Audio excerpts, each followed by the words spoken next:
First, I want to give big thanks to Honda of Laos, which made this video possible. So if you're in the market for a brand new or used Honda, make sure you check them out. Their URL is in the description below.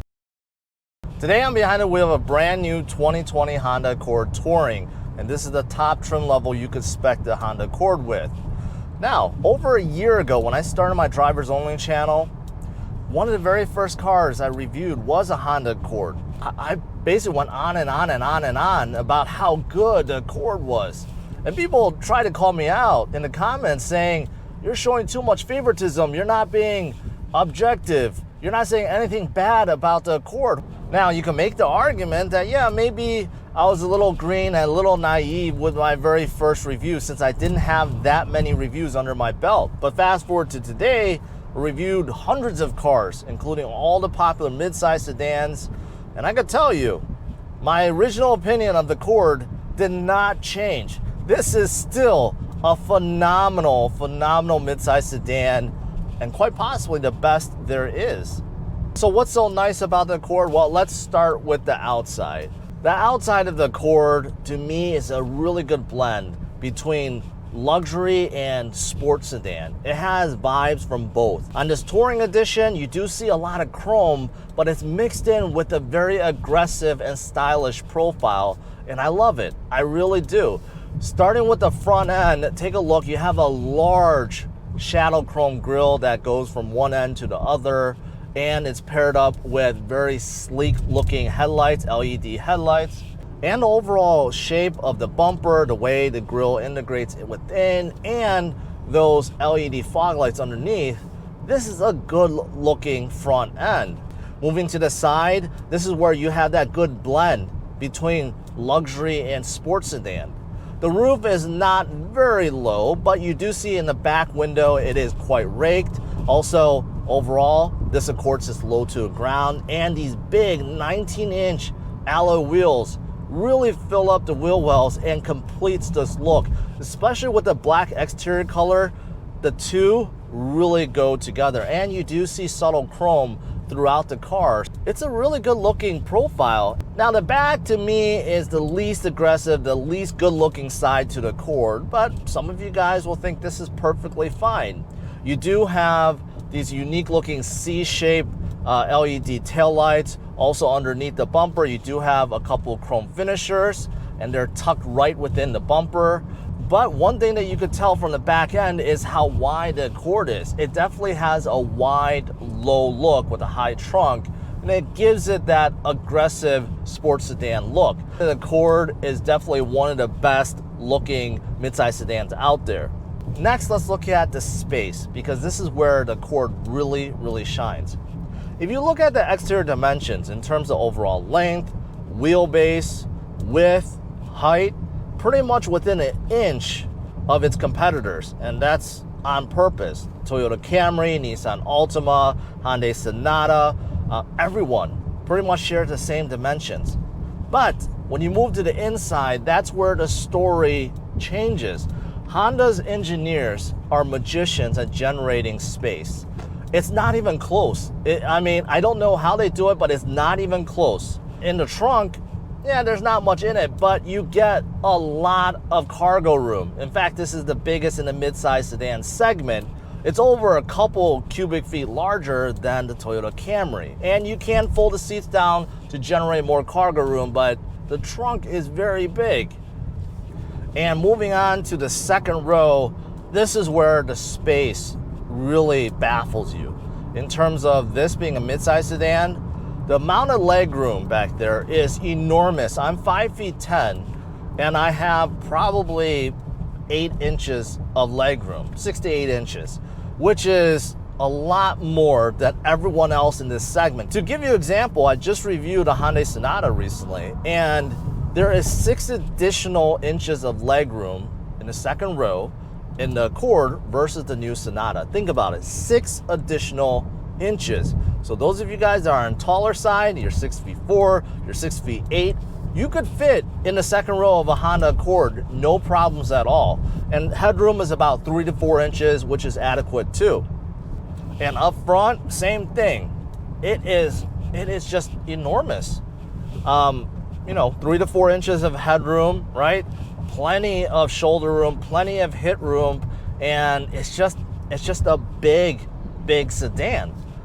All right, so what else is good about this Honda Accord? The engines are really nice. You do have 2 of them. In this Touring Edition, you get the optional 2-liter turbo engine, and this is a detuned Civic Type R engine. It gives this Accord a very lively drive and acceleration. 0 to 60 is under 5.5 seconds. It's around 5.3 seconds in a midsize sedan. The overall output, about 252 horsepower and 270-ish pound-feet of torque. But because this is a turbo engine, the torque kicks in right away at 1,500 RPM, and it is mated to a 10-speed automatic.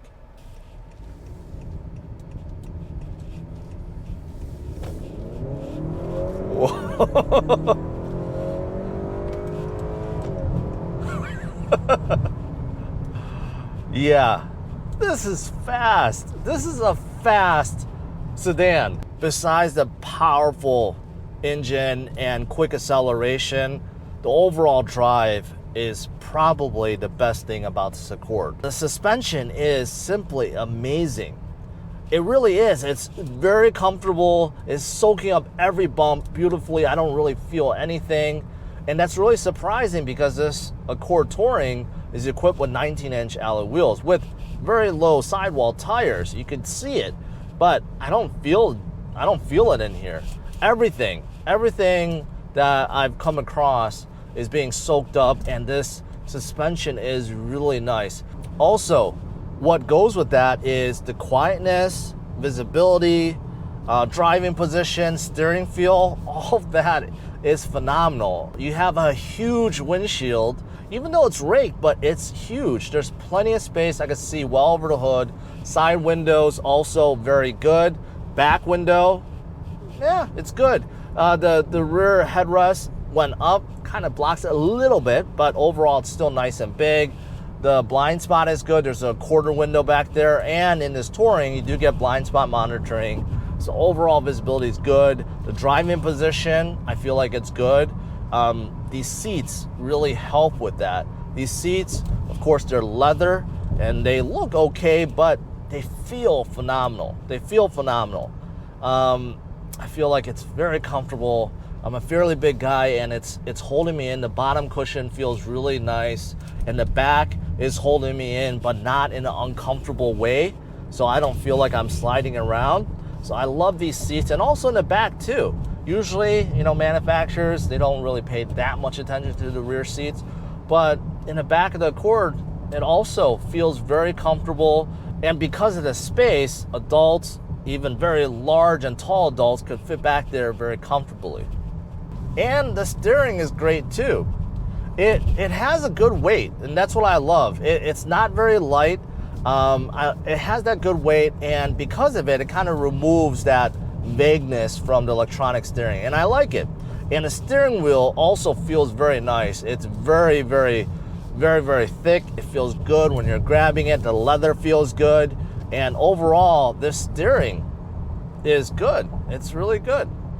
You know, one of the problems with a lot of modern cars is in the effort to save gas, to maximize fuel economy, the transmissions tend to upshift very early, very fast, so that when you're cruising around town at low speeds, you know, the car feels bogged down. Well, I don't get that. This 10-speed is doing a beautiful job. I'm going only about 45 miles per hour right now at the speed limit, and I don't get that feeling. This 10-speed is somehow geared right, or it's programmed beautifully, where I don't feel like the Accord is really bogged down. I don't feel like I really need to jam on the throttle to make the Accord accelerate. And that also contributes to this beautiful drive. Now, in terms of overall cabin noise, very quiet in here as well.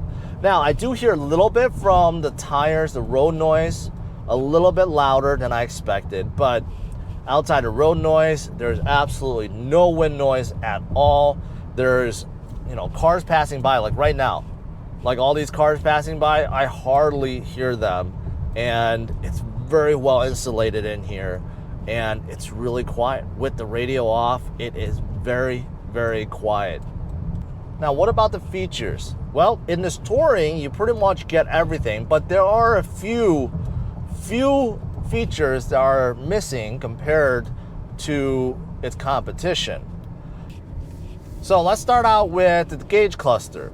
It's not fully digital like you see in some cars, but it's like half digital, and I like it because the way it's made actually looks like it's all analog, but it's not. But on the left side, you can change it. You could change the tachometer to many things, your trip computer, navigation, phone, settings, all that good stuff, safety features. So it works well.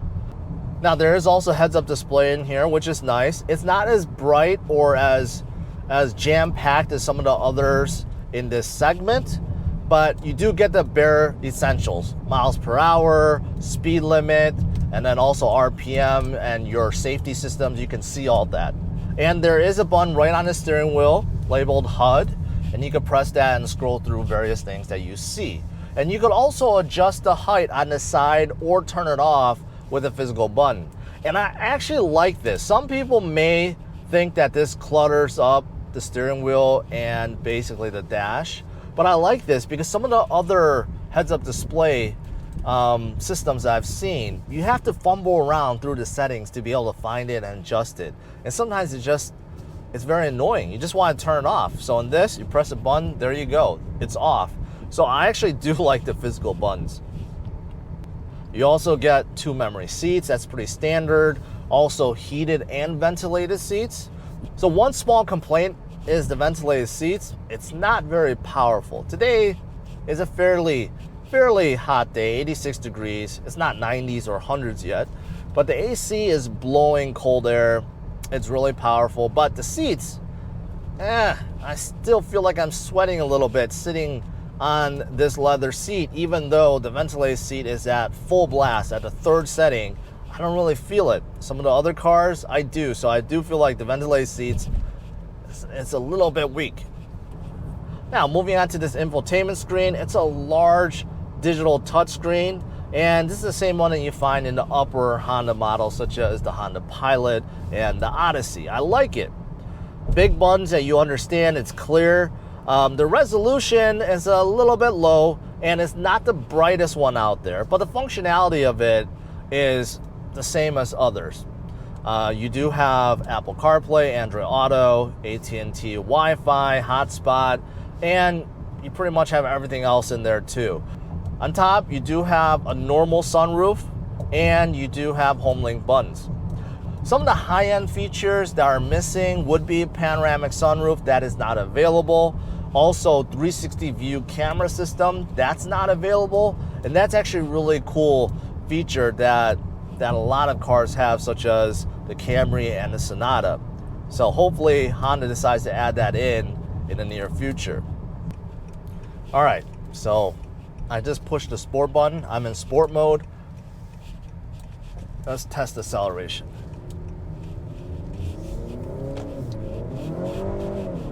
Whoa.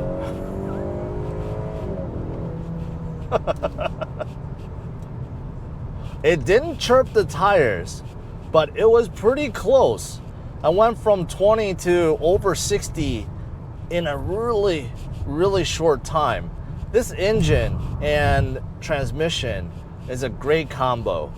Now, in terms of the cabin quality and overall looks, I think it's good, but definitely not class leading. Like the Hyundai Sonata that I just tested, I thought that cabin was pretty much the best in the segment. This one doesn't look bad. It has still a modern look. The use of wood and aluminum and a pop-out screen and everything in here still looks good. But, you know, I wish there was some variance, like maybe some contrasting. You have maybe tan or red or something as an optional color that you can opt for. You don't. It's basically everything's just black. Also, the dash is soft plastic, but it's not leather. And some of the others in this class have filled the dash with leather, so it could be better. Also down here, hard plastic, so that could be better too. So it's not bad It's not bad. There are some places that Honda skimped on, but it's definitely not the best in this class. Are there any negatives? Well, I mentioned a few, but there's really not a whole lot. Honestly, this is that fantastic of a sedan. In the second row, there's no standard USB ports. They are optional, which they really should be standard, at least one, but there's none in this Touring, so I guess that's a negative. I mentioned about the ventilated seats being a little bit weak. Some of the optional features that you find in the upper trims of the competition, let's say the Camry and the Sonata, some of those features are not available, so that's a negative. The infotainment screen, even though I think it's more than adequate, it's not as fancy as some of the others in this class. You know, they're small nitpicks. But if you're looking at what most people are looking at, the important stuff, such as the space, the practicality, fuel economy, the engine, the looks, interior cabin quality, all those things, the Accord excels at. So it has a few little minor things, but everything else it does well. Above well, it does exceptionally. What about pricing? Well, I guess that could be considered a negative. This Accord Touring starts over $36,000, and when you compare it to the competition, it's definitely higher. Even a Toyota Camry V6 XSE, which is the top trim level for the Camry, starts at $35,000. So this costs over $1,000 more than a top trim of a Camry. And if you're looking at others in the space, such as the Sonata, that starts out over $33,000. So you're talking about $3,000 difference. And if you look at others such as Subaru Legacy, which has all-wheel drive, and also the Nissan Altima, they're all starting out thousands less for their upper trim. And that's because Honda knows how good this Accord is. It really is, and it really stands out above the competition. To conclude, the 2020 Honda Accord Touring is one of the best midsize sedans out there. Its shortcomings are minimal. It does lack some optional features that the competition offers. It also has a higher base price, and the cabin quality isn't class leading. However, its phenomenal driving feel, powerful acceleration, its spaciousness, its looks, and Honda reliability more than makes up for it. I give the brand new Accord a score of 98. To see how it ranks among its peers, check out driversonlyrankings.com. Thanks for watching. Hit the like and subscribe to the channel for more reviews, first looks, and news.